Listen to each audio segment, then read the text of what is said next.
Helo, fy enw I yw Jordan a dwi'n gweithio I Sally Holland. Sally Holland yw Gomisiynydd Plant Cymru.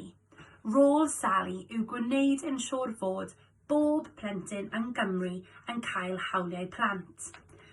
Hawliau plant yw pethau sydd angen arnoch chi dyfu fyny hapus, iach a'r ddiogel. Heddiw, byddwn ni'n siarad am Erthygl 14. Mae gen I hawl I grefydd. Mae yna lawer o wahanol grefyddau yn Gymru. Dyma rei symbolau crefyddol. Ydych chi'n gwybod unrhyw ohonynt? Efallai eich bod yn adnabod un ohonynt. Dewiswch un symbolau grefyddol. Tynnwch llun un symbolau ar dan o'r papur. Gweithiwch gyda'r ffrindiau mwyn darganfod mwy amdano. Rannwch eich llun gydag oedolion.